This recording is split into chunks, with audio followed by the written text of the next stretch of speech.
नमस्कार, आप सभी का संस्कार अकेडमी पीपला यूट्यूब चैनल पर हार्दिक अभिनंदन स्वागत है। मैं आपका दोस्त चरण सिंह तोमर। मित्रों, सर्दी पड़ रही है और सर्दी की वजह से मेरा गला भी साफ नहीं है और आवाज़ भी हो सकता है क्लियर नहीं हो, लेकिन आपको थोड़ा सा अपनी आवाज़ को बढ़ा करके, यानी मोबाइल की जो स्पीकर है उसको बढ़ा करके सुनना है। मित्रों, हमारा राजस्थान का इतिहास चल रहा है और राजस्थान के इतिहास में हम लेके चल रहे हैं मेवाड़ रियासत, और मेवाड़ रियासत में हम शासकों को पढ़ते पढ़ते हम पहुंचे महाराणा कुंभा। और महाराणा कुंभा के बारे में हमने आपको वीडियो के माध्यम से सारी बातें बताई। आगे चलते हैं। महाराणा कुंभा कुछ अधूरे रह गया था, तो महाराणा कुंभा की उपलब्धि हमने आपको बताई कि महाराणा कुंभा की जो उपलब्धि है वो सारंगपुर विजय होती है। महमूद खिलजी प्रथम से जब सारंगपुर के युद्ध में विजय प्राप्त करते हैं महाराणा कुंभा, तो सारंगपुर विजय के उपलक्ष्य में चित्तौड़गढ़ के किले में कीर्ति स्तंभ या विजय स्तंभ का निर्माण करवाते हैं। यह कीर्ति स्तंभ या विजय स्तंभ जो है वो 1440 से लेकर के 1448 ईस्वी में जाके बनकर तैयार हुआ था। मैंने आपको बताया कि यह 9 मंजिला इमारत है। इसके तीसरी मंजिल पर 9 बार अल्लाह शब्द लिखा हुआ है। तीसरी मंजिल पर 9 बार अल्लाह शब्द लिखा हुआ है। और इसके 9वीं मंजिल जब क्षतिग्रस्त हो गई थी तो स्वरूप सिंह के द्वारा इसका पुनर्निर्माण करवाया गया, यानी जीर्णोद्धार करवाया गया। उसके बाद में 120 फीट की ऊंचाई है इसकी। अगर आधार हमने बताया तो आपको, यानी कि इसके मंडन जो है शिल्पी भी बताए मैंने आपको कि इसके शिल्पी कौन थे। और उसके बाद में हम चलते हैं महाराणा कुंभा की कुछ और उपलब्धियों को लेकर के। तो देखिए, महाराणा कुंभा तो विजय स्तंभ के बारे में हम चर्चा कर चुके थे। यह विजय स्तंभ और यह विजय स्तंभ जो है वो मूर्तियों का, हिंदू मूर्तियों का अजायबघर, यानी कि 33 करोड़ देवी देवताओं की जो मूर्तियां हैं इस विजय स्तंभ पर लगी हुई है। इस विजय स्तंभ पर डाक टिकट जो है वो जारी की गई थी भारत सरकार के द्वारा, और यह पहली इमारत थी जहां राजस्थान में पहली इमारत थी जिस पर डाक टिकट जारी किया गया था। अब बात कर रहे हैं ये विजय स्तंभ के बाद में इनके काल में धड़क शाह, यानी एक शिल्पी हुआ करते थे जिनका नाम था धड़क शाह, और धड़क शाह ने देपाक से रणकपुर का जो जैन मंदिर है उसका निर्माण करवाया। यानी कि महाराणा कुंभा के शासनकाल में किसने धड़क शाह ने यानी धड़क शाह ने शिल्पी देपाक से किसका, रणकपुर के जैन मंदिर का निर्माण करवाया। रणकपुर का जैन मंदिर जो है बहुत ही प्रसिद्ध है, और इस जैन मंदिर को ही चौमुखा मंदिर कहा जाता है। उसके बाद में महाराणा कुंभा ने कुशाल माता का मंदिर का निर्माण करवाया। कुशाल माता का जो मंदिर है उसका निर्माण करवाया, और यह मंदिर जो है उसका निर्माण बदनौर नामक स्थान पर करवाया। बदनौर कहाँ पड़ता है मित्रों? भीलवाड़ा में। इस बदनौर नामक स्थान पर कुशाल माता का मंदिर का निर्माण करवाया। उसके बाद में हम बात करते हैं महाराणा कुंभा का विधानुराग। देखिए, विधानुराग कहते हैं, विधा यानी संगीत या साहित्य में शिल्प। हमने देखा कि महाराणा कुंभा का जो शिल्प था, यानी उन्होंने जितने वास्तु की हम बात करें या शिल्प की बात करें तो जितने दुर्गों का निर्माण करवाया वो सारी बातें हमने देखी। एक पुस्तक थी वीर विनोद कविराजा श्यामल दास ददेवाड़िया की, तो उसमें बताया गया था कि मेवाड़ के 84 दुर्गों में से कुल 32 दुर्गों का निर्माण महाराणा कुंभा ने करवाया था, अकेले महाराणा कुंभा ने करवाया था। अब देखते हैं विधानुराग, यानी संगीत के अंदर और साहित्य के अंदर, यानी महाराणा कुंभा की उपलब्धि है।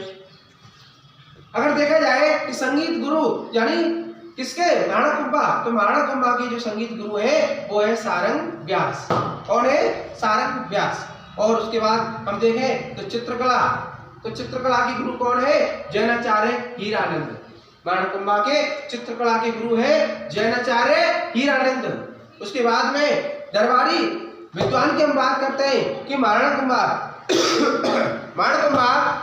यानी खुद विद्वान था, खुद संगीत तक था, बीड़ा बजाया करता था और विद्वानों का आश्रय दाता था।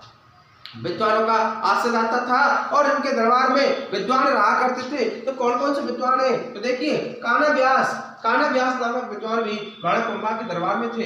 अत्रि भट्ट यानी ये वो है जिन्होंने यानी कि विजय स्तंभ प्रशस्ति या कीर्ति स्तंभ जो प्रशस्ति है उसकी रचना की थी संस्कृत भाषा में। कीर्ति स्तंभ प्रशस्ति की रचना संस्कृत भाषा में अत्रि भट्ट के द्वारा लिखी गई और उसके बाद में अत्रि भट्ट की मृत्यु हो गई और अत्रि भट्ट के पुत्र महेश भट्ट ने इसे पूरा किया था। तो ये वही अत्रि भट्ट है, विद्वान अत्रि भट्ट। उसके बाद अत्रि भट्ट के पुत्र हुए महेश भट्ट। महेश भट्ट के अलावा और भी विद्वान थे, जैसे नैनचंद्र सूरी जैसे विद्वान भी माणकुंभा के दरबार में रहा करते थे। यानी ये माणकुंभा जो है इन दरबारी विद्वानों का आश्रय दाता था। बात करते हैं कान्हा व्यास। तो कान्हा व्यास ने क्या किया? कान्हा व्यास ने कुंभा के दरबार में रहकर इसका एक लिंग महात्म्य नामक ग्रंथ की क्या की? रचना की। किसने? कान्हा व्यास ने। ये कान्हा व्यास जो है, इसे कान्हा व्यास ने कुंभा के दरबार में रहकर के एक लिंग महात्म्य जो ग्रंथ है उसकी रचना की। मित्रों, माणकुंभा स्वयं विद्वान है, विद्वानों का आश्रयदाता है और इनके टाइम पर जितनी अधिक दुर्गों का निर्माण हुआ है उतने ही साहित्यों का भी यानी पुस्तकों का भी रचना इनके काल में की गई है। तो विद्वानों ने भी, जैसे कि बात कर रहे हैं अभी कान्हा व्यास, तो कान्हा व्यास ने एक लिंग महात्म्य ग्रंथ की रचना की। कहाँ पर रहते? माणकुंभा के दरबार में रहते। उसके बाद में कुंभा ने 2 टीकाएं लिखी। टीकाएं, ये टीकाएं क्या होती है? टीकाएं भी ग्रंथ होती है, यानी कि साहित्य का ही एक भाग है जो टीका है। और ये 2 रचनाओं की टीका खुद महाराणा कुंभा ने स्वयं की है। पहली है जयदेव की या जगदेव की गीत गोविंद पर आधारित गीत गोविंद पर आधारित रसिक क्रिया की टीका। तो पहली टीका कौन सी है?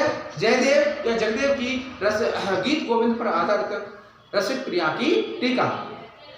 उसके बाद में जो दूसरी टीका कौन सी है? चंडी शतक। तो चंडी शतक पर आधारित टीका। तो चंडी शतक पर आधारित टीका, तो 2 टीका हो गई। कौन सी? माणकुंभा की। माणकुंभा ने 2 टीकाएं लिखी। पहली टीका है जगदेव की गीत गोविंद पर आधारित रसिक क्रिया की टीका और दूसरी कौन सी है? दूसरी है चंडी शतक पर आधारित टीका। उसके बाद में हम बात करते हैं, ये हो गई माणकुंभा की 2 टीकाएं। उसके बाद माणकुंभा ने कामशास्त्र पर, यानी कामशास्त्र, और कामशास्त्र कौन सा? यानी जिसमें काम संबंधी विवरण दिया गया है, उस काम शास्त्र पर आधारित कामराज रतिसार नामक ग्रंथ की रचना जो है स्वयं माणकुंभा ने की थी। यानी कुंभा ने किस पर? काम शास्त्र पर आधारित कौन सी रचना? कामराज रतिसार ग्रंथ की रचना की। उसके बाद में संगीत शास्त्र पर आधारित माणकुंभा ने संगीत शास्त्र पर आधारित भी कुछ रचनाओं यानी पुस्तकों का निर्माण किया या पुस्तकें लिखी, रचनाएं की। अगर हम बात करें माणकुंभा की, तो माणकुंभा के संगीत गुरु तो कौन थे? संगीत गुरु वो है सारंग व्यास। संगीत गुरु है सारंग व्यास और सारंग व्यास से इन्होंने संगीत की शिक्षा ली। उसके बाद संगीत पर आधारित कुछ ग्रंथों की इन्होंने रचना की। अब बात करते हैं इनके ग्रंथ, तो इन्होंने अनेक ग्रंथों की रचनाएं की थी। अगर देखा जाए तो सेकंड ग्रेड में आया था सूर प्रबंध जो है, सूर प्रबंध जो है महत्वपूर्ण का ग्रंथ है जो संगीत पर आधारित था। तो सूर प्रबंध यानी खुद ये जो है माणकुंभा जो है वो बीड़ा बजाया करते थे। और इनकी एक बेटी थी, जिनका नाम था रमाबाई। और रमाबाई भी बीड़ा बजाया करती थी और इसे बागेश्वरी की उपाधि प्राप्त थी। इसको माणकुंभा की जो पुत्री थी रमाबाई, वो भी संगीत में रुचि रखती थी, संगीत की गुरु थी और वो बीड़ा बजाया करती थी, इसलिए उसे भी बागेश्वरी की उपाधि प्राप्त थी। हम बात कर रहे थे संगीत पर आधारित यानी संगीत शास्त्र पर आधारित जो ग्रंथ हैं वो कौन कौन से हैं माणकुंभा के? तो पहला है संगीत राज। पहला ग्रंथ है संगीत राज, और संगीत राज जो ग्रंथ है वो माणकुंभा का सबसे अधिक सर्वश्रेष्ठ या सबसे अधिक श्रेष्ठ ग्रंथ है। और अब बात करें इस संगीत राज की, तो संगीत राज जो है वो 5 भागों में विभाजित है। वर्णकुंभा का संगीत पर आधारित सबसे सर्वश्रेष्ठ जो ग्रंथ है वह है संगीत राज, और संगीत राज जो है वो 5 भागों में विभाजित है। अब हम बात करते हैं तो संगीत राज के 5 भाग कौन कौन से हैं। तो पहला भाग है पाठ है रत्नकोश। पाठ है रत्नकोश, यानी कि इसके यानी संगीत राज के जो जितने पाठ हैं या 5 भाग हैं वो उनमें वो पीछे जो है कोश शब्द अवश्य मिलेगा। तो जैसे पहला है पाठ है रत्नकोश, उसके बाद में द्वितीय है नृत्य रत्नकोश, दूसरा है नृत्य रत्नकोश, उसके बाद में तीसरा है गीत रत्नकोश, गीत रत्नकोश, उसके बाद में वाद्य रत्नकोश और रस रत्नकोश। तो ये संगीत राज जो है माणकुंभा का संगीत पर आधारित ग्रंथ है। कौन सा? संगीत राज। संगीत राज सबसे सर्वश्रेष्ठ ग्रंथ है किसका? माणकुंभा का। और कुंभा का जो संगीत राज है वो 5 भागों में विभाजित है। तो उसके 5 भाग मैंने आपको अभी बताए कौन कौन से। पहला है पाठ रत्नकोश, द्वितीय है नृत्य रत्नकोश, गीत रत्नकोश, वाद्य रत्नकोश और रस रत्नकोश। उसके बाद हम बात करते हैं आगे उन्होंने और भी ग्रंथ लिखे जैसे संगीत मीमांसा है, संगीत रत्नाकर है और सूड़ प्रबंध। तो ये सूड़ प्रबंध जो है वो सेकंड ग्रेड के अंदर प्रश्न पूछ लिया गया था कि संगीत पर आधारित जो ग्रंथ है वो कौन सा है। तो ऑप्शन में सूड़ प्रबंध था, एक शुद्ध प्रबंध और एक सूड़ प्रबंध, दोनों अलग हैं। तो सूड़ प्रबंध सही आंसर था माणकुंभा का। उसके बाद हम बात कर रहे हैं माणकुंभा के दरबार में एक बहुत ही महत्वपूर्ण शिल्पी रहते थे जिनका नाम था मंडन। यानी माणकुंभा के दरबार में जो सबसे श्रेष्ठ शिल्पी थे उनका नाम था मंडन, और मंडन ने भी अनेक ग्रंथों की रचनाएं की। मंडन ने भी अनेक ग्रंथों की रचनाएं की। किसमें? माणकुंभा के शासनकाल। माणकुंभा के शासनकाल में मंडन द्वारा रचित ग्रंथ कौन कौन से मित्रों देखते हैं। पहला है राजवल्लभ, पहला ग्रंथ है राजवल्लभ। और राजवल्लभ जो ग्रंथ है वो मंडन का किस पर आधारित है? शिल्प शास्त्र पर आधारित है। शिल्प शास्त्र पर आधारित है कि भवन निर्माण में या शिल्प किस प्रकार से किया जाए वो सारी बातें इसमें राजवल्लभ में है। कौन सी बातें? शिल्प संबंधी बातें। उसके बाद में अगला ग्रंथ है रूपमंडन। और यह रूपमंडन जो है वो मूर्ति कला पर आधारित है। किस पर है? मूर्ति कला पर। तो पहला है राजवल्लभ, दूसरा है रूपमंडन, उसके बाद तीसरा है कोदंड। और कोदंड जो है वो धनुष विद्या, कोदंड जो है वो धनुष विद्या पर आधारित है।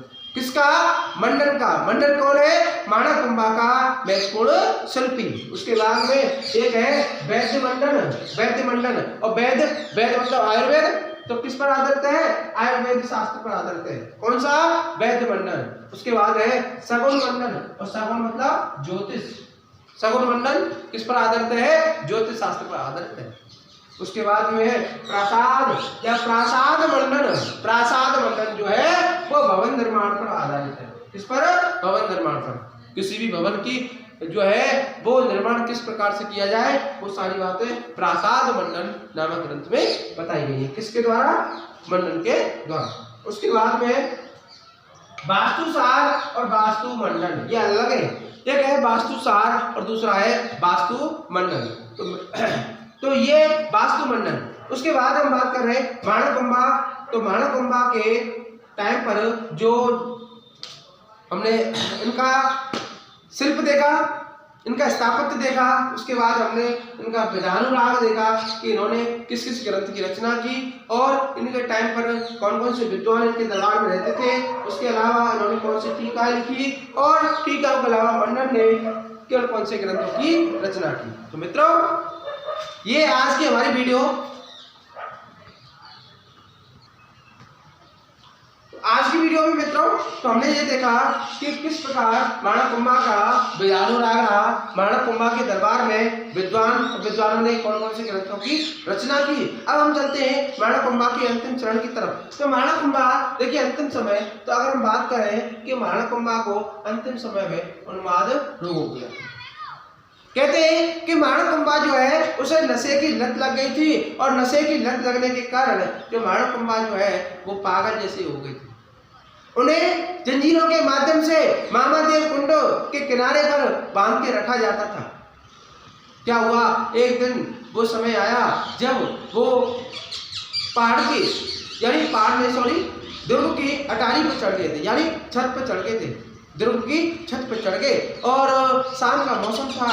उदा उनका जो पुत्र था, छोटा पुत्र, अगर हम राणा कुंभा की हम बात करें तो कुंभा के दो पुत्र मैंने आपको बताए कि ज्येष्ठ पुत्र जो था उसका नाम था रायमल। देखो, ज्येष्ठ पुत्र जिसका नाम था रायमल, तो छोटा पुत्र जो है उदा। तो क्या हुआ, अंतिम समय चल रहा था, माणकुंभा जो है उन्माद रोग से ग्रसित थे। वो दुर्ग की छत पर पहुंच जाते हैं और पहुंच करके वहां बैठे हुए थे किनारे पे, यानी कहते हैं ना जैसे बाउंड्री होती है उस बाउंड्री पर छत पे बैठे हुए थे।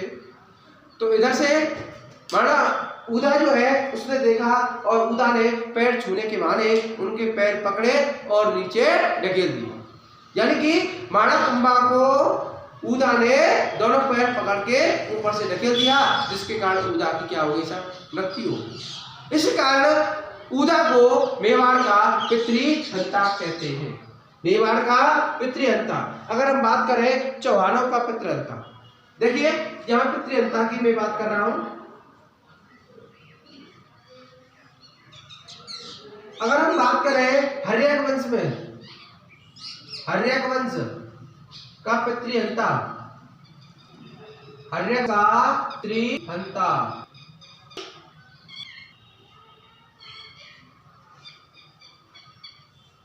सॉरी बिंबिसार,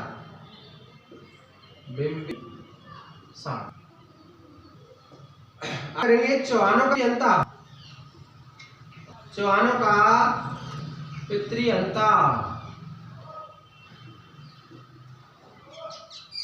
चौहानों का पितृहंता वो है जगदेव। चौहानों का पितृहंता कौन है, जगदेव। अब करें मेवाड़ का पितृहंता, तो मेवाड़ का पितृहंता कौन हुआ, मेवाड़ का,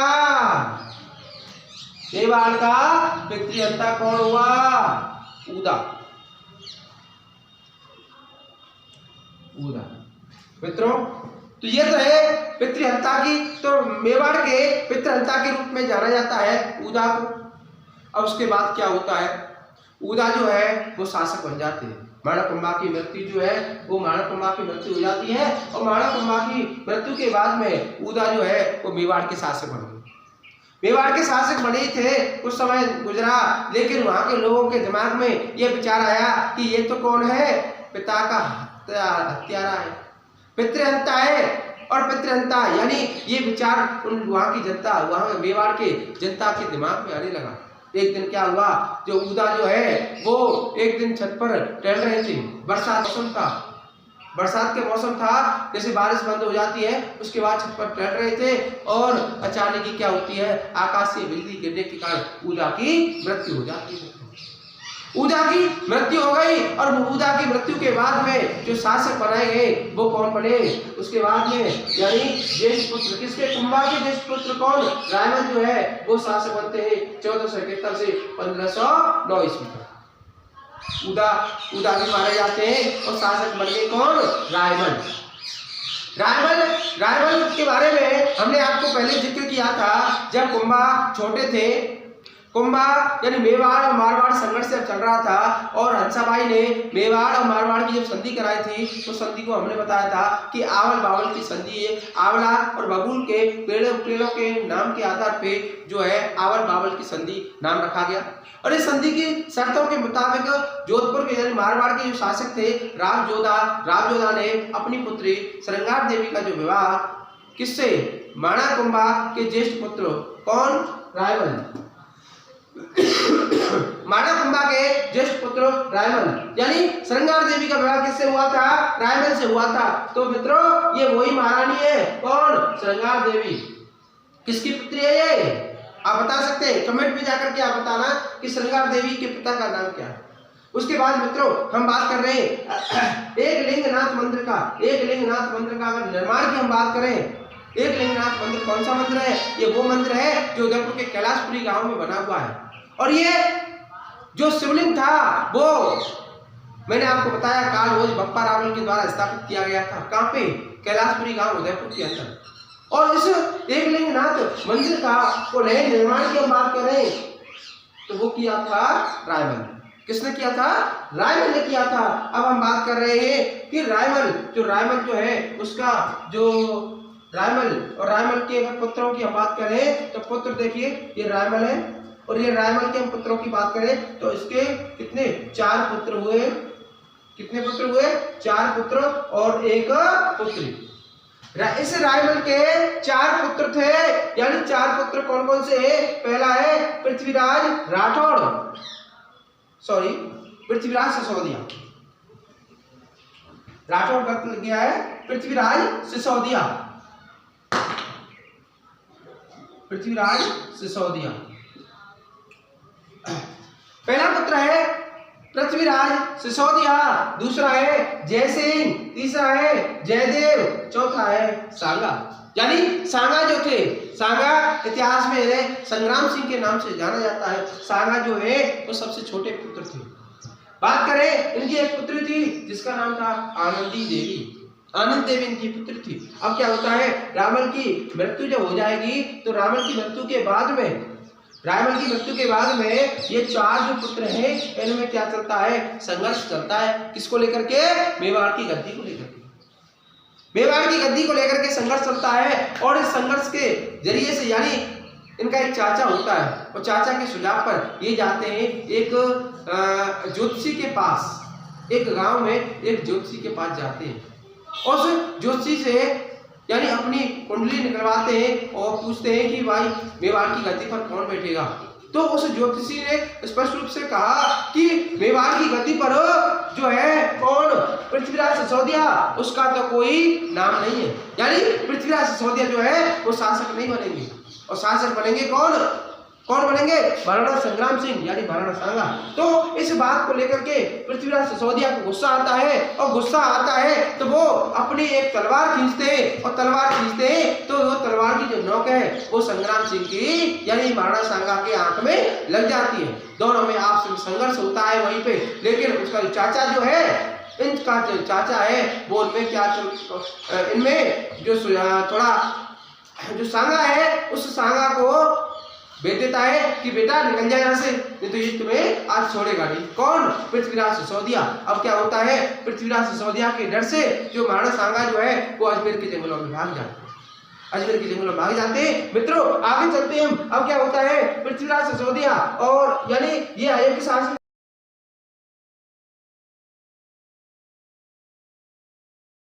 देवी क्या होता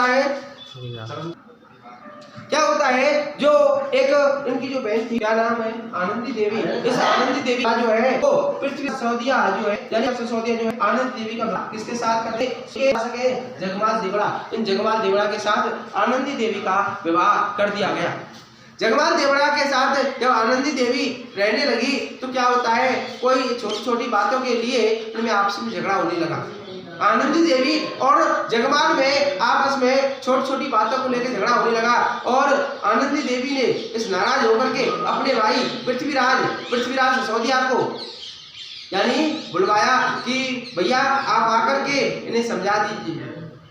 पृथ्वीराज सिसोदिया समझाने के लिए आते हैं। क्या हुए पृथ्वीराज सिसोदिया जब आते आते शाम हो जाती है यानी सिरोही पहुंचते पहुंचते शाम हो जाती है। शाम को रुकते हैं और रुक करके बढ़िया आराम से व्यवस्था होती है और बड़े शाही दावत दी जाती है। किसको? पृथ्वीराज सिसोदिया को। किसके द्वारा? जगमाल देवड़ा के द्वारा। मित्रों जगमाल देवड़ा जब उन्हें विदा करता है यानी दूसरे दिन जब विदा करता है तो वो स्पेशल जो लड्डू है मोतीचूर के स्पेशल लड्डू बनवाए जाते हैं जिनके अंदर जहर डाल दिया गया। देवड़ा ने यानी सिरोही के जगमाल देवड़ा ने स्पेशल लड्डू बनवाए मोतीचूर के लड्डू और उनमें जहर डाल दिया। ठीक है। और जो है ये लड्डू जो है वो किसको? पृथ्वीराज सिसोदिया को दे दिए गए। पृथ्वीराज सिसोदिया को देकर कहा भाई साहब आप रास्ते में इनको ले जाइए और रास्ते में आप इनको खा लेना। पृथ्वीराज सिसोदिया जो है वो इन लड्डुओं को ले जाते हैं और रास्ते में एक स्थान पर अपना सेना को रोक करके और इन लड्डुओं को जो खाते हैं तो खा करके इनकी मृत्यु हो जाती है। मित्रों, यहाँ पर पृथ्वीराज सिसोदिया जो है वो मारे जाते हैं। अब क्या होता है, इससे पहले की बात हम बताएं आपको कि पृथ्वीराज सिसोदिया जो है वो एक तेज धावक थे और तेज धावक होने के कारण इतिहास में उन्हें उड़ना राजकुमार के नाम से भी जाना है। इतिहास में उन्हें उड़ना राजकुमार के नाम से जाना जाता है। एक बार क्या हुआ, एक पृथ्वीराज सिसोदिया की एक रानी थी जिनका नाम था ताराबाई। पृथ्वीराज सिसोदिया की एक रानी थी ताराबाई, और ताराबाई जो है इनसे कोई छोटी सी बात को लेकर के रूठ गई थी और रूठ करके एक मंदिर में जाकर के बैठ गई। एक मंदिर में जाकर के बैठ गई और क्या वो कहते हैं, कई विद्वान लोग या इतिहासकार बताते हैं कि अजमेर के दुर्ग में जाकर के बैठ गई थी। कौन? अजमेर के दुर्ग में जाके बैठ गई थी। ये रूठी रानी के नाम से प्रसिद्ध जो है कौन? ये किसकी? पृथ्वीराज सिसोदिया की रानी, जिनका नाम है, क्या नाम है इनका, वो कमेंट बॉक्स में आपको देना है। मैंने अभी बताया है आपको, और कमेंट बॉक्स में आपको देना है पृथ्वीराज सिसोदिया की रानी। और देखिए इन्हीं के नाम पर क्या होगा, तारागढ़ का निर्माण होगा। ठीक है, मैंने निर्देश दे दिया आपको, पूरा निर्देश दे दिया इन्हीं के नाम पर, यानी रानी के नाम पर। ताराबाई, हाँ कमेंट में दे सकते हैं आप, ताराबाई। हाँ, कुछ लोग बहुत बता रहे हैं ताराबाई। हाँ, तो देखिए ताराबाई के नाम पर जो है तारागढ़, अजमेर का जो नाम है वो बदल के तारागढ़ कर दिया गया। उसके बाद में रूठी रानी के नाम से प्रसिद्ध हुई। तो मित्रों, ये थी कहानी किसकी? पृथ्वीराज सिसोदिया। तो पृथ्वीराज सिसोदिया की मृत्यु कैसे हुई, कमेंट में आप मुझे बताइए, कमेंट में। ठीक है, कैसे हुई पूरी डिटेल जो है आप लिख करके या आप टाइप करके आप मुझे दे दीजिए। उसके बाद हम बात कर रहे थे पृथ्वीराज सिसोदिया की, हमने बात कर ली। जयसिंह और जयदेव, ये जो है वो अयोग्य शासक थे, इनका कोई महत्व नहीं है। उसके बाद में जो शासक बनेंगे वो कौन बनेंगे? महाराणा सांगा बनेंगे।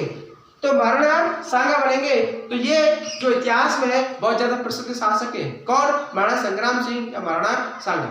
तो मित्रों, महाराणा सांगा हमारे आने वाली अगली वीडियो में आपको बिल्कुल विस्तृत रूप से हम आपको कराने वाले हैं। और ध्यान रखिए, महाराणा सांगा जो है तब से, महाराणा सांगा से ही हमारे ऊपर मुगलों का राज होगा। मित्रों, महाराणा सांगा के जो युद्ध है, जो महाराणा सांगा का खानवा का जो युद्ध हुआ है वो बहुत ही महत्वपूर्ण है। क्यों? खानवा के युद्ध से ही मुगलों की सत्ता जो है वो हमारे यहाँ सेट हो जाती है, यानी मुगल जो है वो हमारे राजस्थान के अंदर घुस जाते हैं। तो देखना ना भूलिए, कल की हमारी वीडियो महाराणा सांगा को लेकर आएंगे। मित्रों, हमारे संस्कार एकेडमी यूट्यूब चैनल को आप सब्सक्राइब करें, वीडियो को लाइक करें, शेयर करें और कमेंट में जाकर के आप हमें पूरी जो हमने पूछा है आपको वो बताएं। मित्रों, धन्यवाद।